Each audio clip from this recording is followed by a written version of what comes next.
Hey, good morning, everybody. Hope you're doing well this Tuesday. It is episode 120. 120. Today, so we're glad to have you guys join us here. Today's topic is all about contract for deeds. It's all about really, I think, what is one of the hottest niches of the note investing world.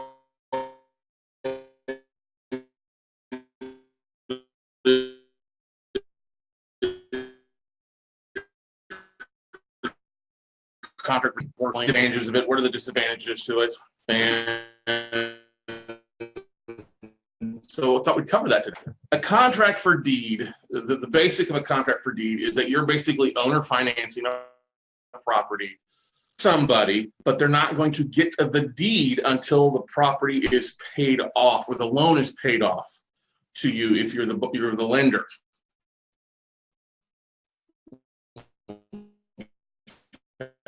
Okay. 9%, 10% interest rate, depending on the state. Now, where do these come from? What's the big, why is everybody so hot about contract for deeds? Well, it all kind of goes back to the basis of mortgages. All right. Now, as a previous loan officer and a mortgage broker, I couldn't make any money doing mortgages for low balance assets, like stuff that's $50,000 or less, really $60,000 or less, wouldn't make any money. The reason why loan officers don't like to do low balance loans is they're just not making any money. Now, HUD, Fannie Mae, they set some requirements as far as the maximum allowable fees can't be more than usually. It comes down to about $4,000 in fees. Okay, or 4%.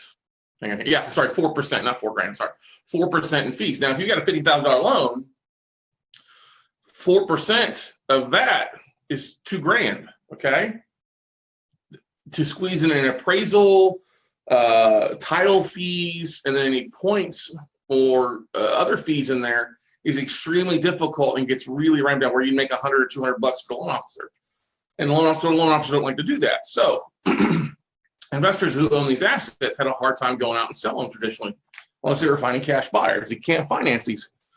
And you had these big firms that were buying hundreds and hundreds of these large portfolios of assets and a lot of lower balance REOs that they're picking up for $10,000, $12,000. What could they do with them? How could they get them off their books? So they couldn't really go get traditional financing for them. Yes, they could sell them cash. So they had to come up with a financing option, which a contract for deeds, like a lease option. All right, like I said, the borrowers are paying. They usually put something down, $500, $1,000 is what we've seen for the most part, sometimes a little bit more, and they're financed at roughly 10% interest rate over a 30-year amortization. Now, the beautiful thing about these is another reason they do contract for deed is they're not usually since it's more of a tenant-based relationship, you're not foreclosing, you're evicting. And that can be really good if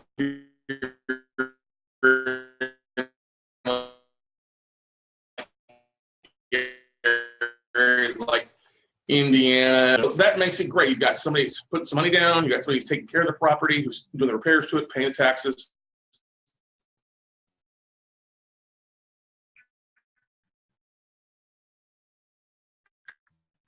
Through a $1,500 to $2,000 foreclosure foreclosure action.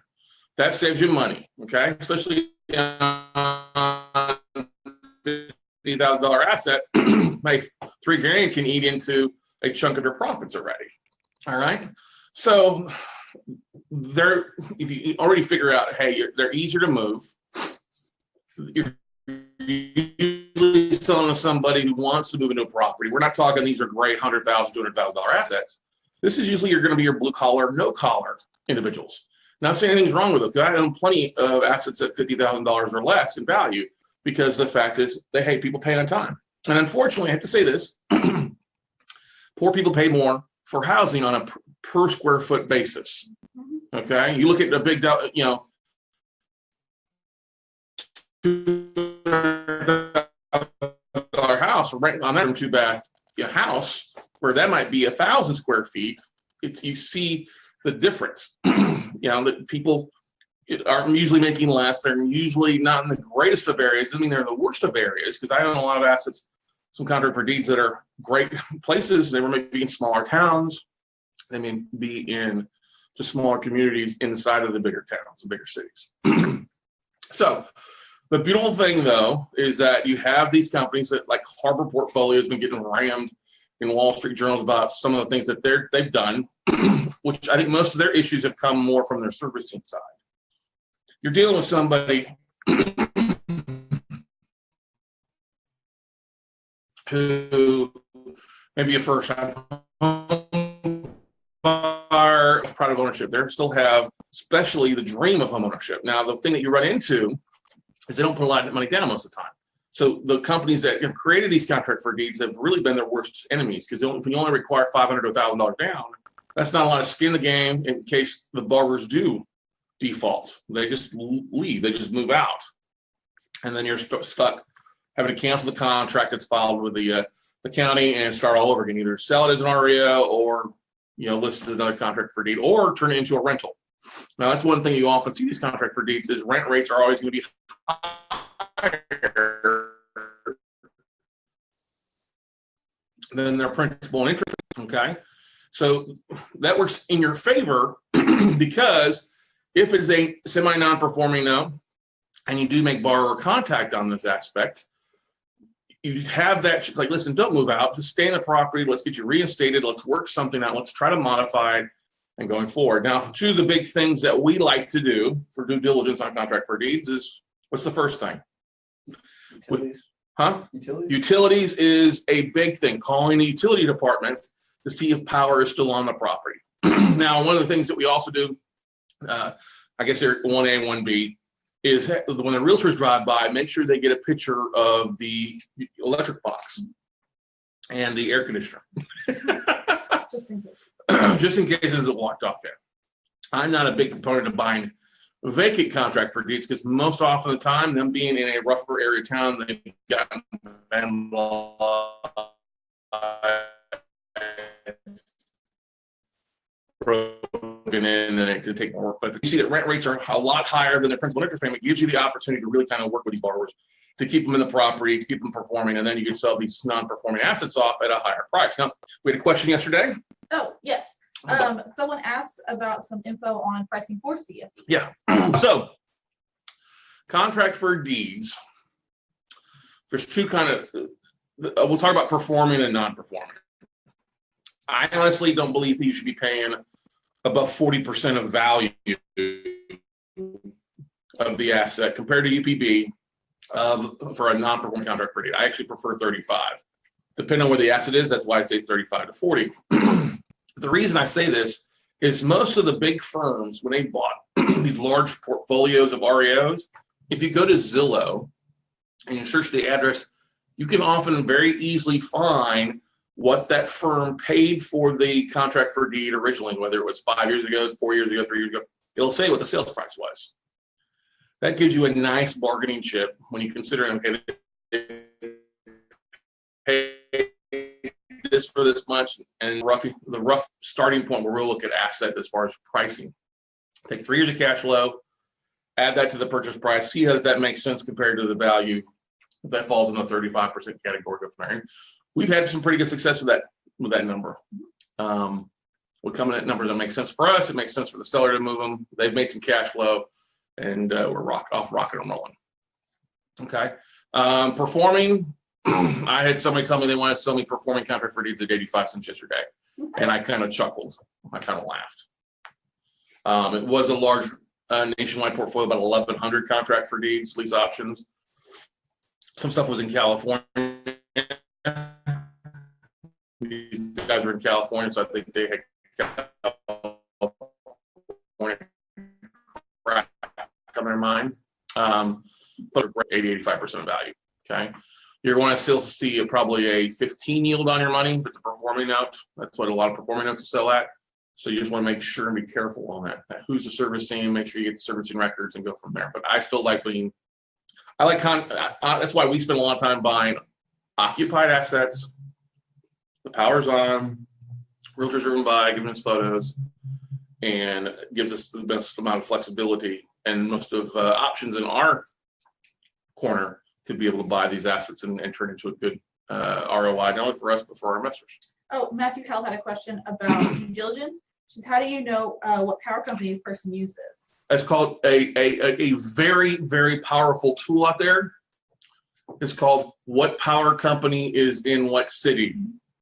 It may take a little bit if they're deregulated. Yeah, but you can always call the water departments. Always, If they're deregulated, then you hit the water. If that system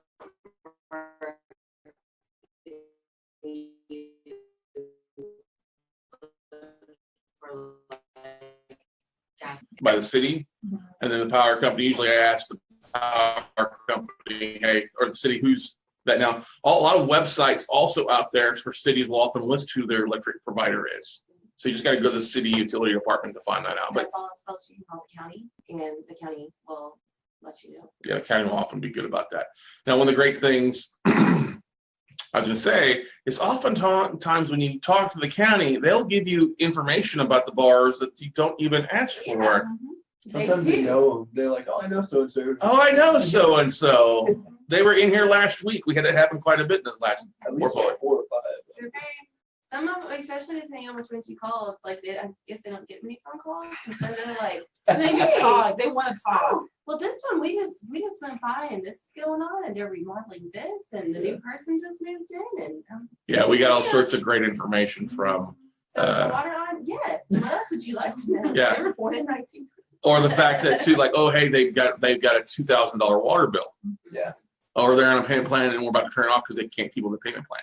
Yeah. When you hear that, that's information you're not going to get from just looking at a spreadsheet. Yep. That's information like, I need to probably kill this asset then and move on to something else that's going to make sense and really rock and roll. So what are the questions? Do we have any other questions for anybody? Sure, no. So really get your feet wet on notes, because it's a note. You've got companies like Equistream out of Tampa that they specialize in contract for deeds, and their whole goal mentality wise is that you're going to probably need to buy 3 or 4, because you probably have 2. You're buying 4, you probably have 2 that'll hit, they'll really perform, and probably 2 that won't perform. You're buying 3, you probably have 1 that doesn't perform that they got to turn around and resell, and the other 2 that'll turn into cash flow. So those guys do a good job over there.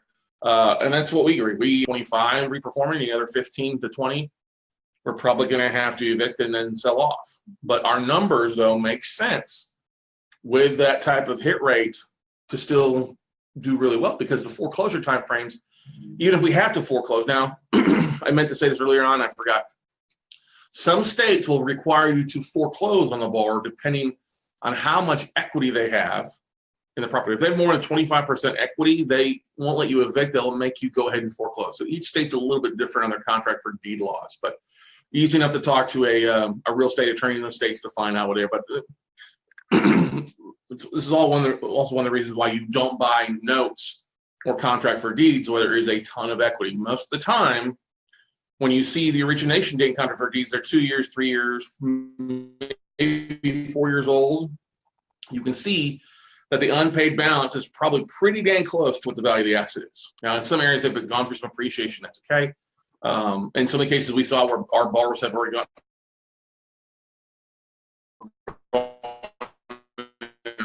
rehab in the property. Easy discussion like, listen, hey, I see you're dropping some rehab money on this thing. You think you're going to pay me? Otherwise, thank you for rehabbing the property for me so I can sell it to a higher seller.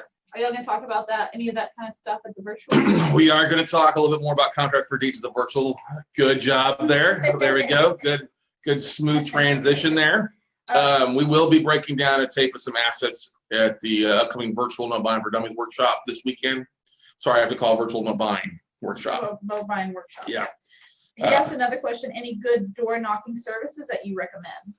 Any good door knocking services? I would just talk to your special servicers out there, like the law office of Daniel Singer, or if you like Polaris. Both those companies do a good job. They've got a list of door knocking services or site visits. Sometimes you can get a good real estate agent to go knock by. Years ago, Bank of America created something called titanium services that they started off in 2007 and 8, I want to say, or they were doing actually not 2009, 2010, where they would pay realtors to go by and take photos of the property for like $50 or go door knock and make a phone introduction to them. And, you know,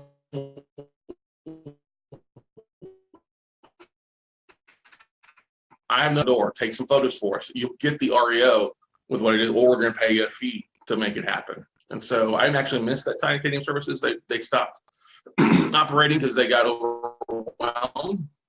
But there's plenty of realtors out there, door knocking services, skip tracing companies out there that will do amazing things for you. You can hire private investigators to do that stuff for you as well for a fee. But most of the time, it's better, instead of you hiring door knocking services, just to hire a special servicing company like the law office of Daniel Singer and having Daniel Singer reach out to their experts to go make it happen, because they've got just a database of people that can reach out for you. Okay. What other questions? The big thing with contract for deeds is just expect, hey, you need to buy probably more than one. Yeah. You know, if you're buying two, if you're doing the owner occupancy and making sure you're doing the due diligence inside, that way if one hits and you're doing well, the other one, hey, it's probably going to be a 90-day to 6-month deal with a non-performing one, but that's okay because it's going to take you that time to evict, that time to turn around and get it listed and sold for the most part.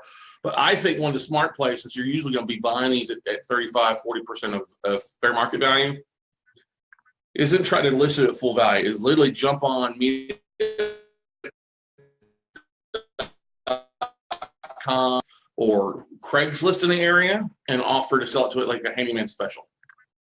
You know, even running an ad in the local newspaper, handyman special, you know, it's worth 50, I'm selling it for 40, make me a cash offer and go from there.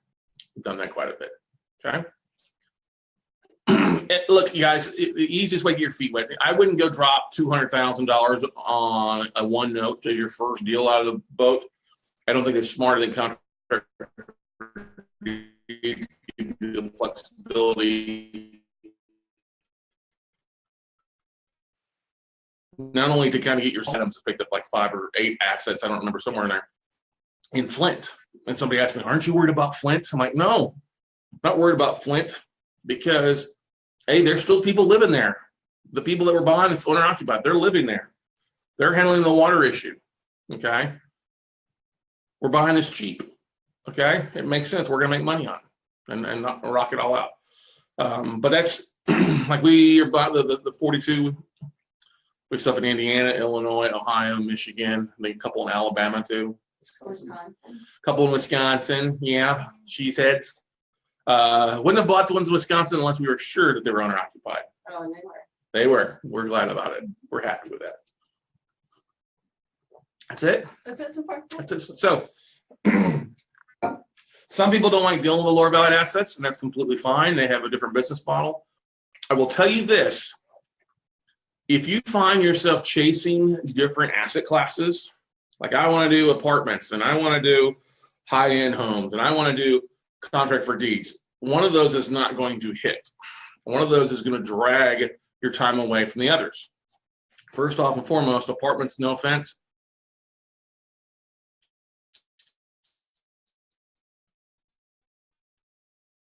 I think they're overpriced through the nose. Well, you're buying a cash flow, you're buying a business. You're paying at peak values. It doesn't make any sense. Well, and everything that goes in the underlying that you're responsible for, it can come back and bite you in the butt no matter what. And a lot of people are buying apartments with the idea we'll pay cash now and we'll get refinanced out in 3 to 4 years. Yeah. There's no guarantee on future refinance availability. Not going to happen. You're looking at a repeat of history from basically a decade ago. Okay. The second thing, in the high-end assets, you have to expect longer, drawn-out foreclosure timeframes. Okay, it's going to happen. People are going to fight you for those assets. People are going to fight to stay in those properties. People that make money enough to live in those nice homes, those nice areas, have money to pay an attorney. They have attorneys as friends and things like that. So, what I like the fact too about contract for deeds is those people often don't have the funds to fight you. You can control the conversation. You control the exit strategy by simply listening. Hey, let's work something out. Let's keep in the property. If you don't want to stay in the property, hey, I'll give you $1,000 after you move out and leave the property in good condition, and we'll move on from there. So, any other questions, comments from anybody out there? No? All right, everybody. Well, we will wrap it up for today. Hopefully you have a great Tuesday. Go make something happen this Tuesday. We do have our virtual workshop kicking off Friday, Saturday, Sunday. So we've got some great stuff we'll be covering there in contract for deeds, servicing, deal breakdowns. We've got a couple tapes we'll be working through. I want to thank everybody that joined us last night for Note Night in America with the sweet Georgia peaches. We had a big turnout, second highest RSVP webinar of the year. Yeah. So That's the last Taco Tuesday. It was so virtual. It is the last Taco Tuesday last. so get you some tacos this Tuesday. Tacos. We'll Stock see. up on tacos. Here we go, guys. Have a great day. We'll see you guys all at the top, everybody. Bye.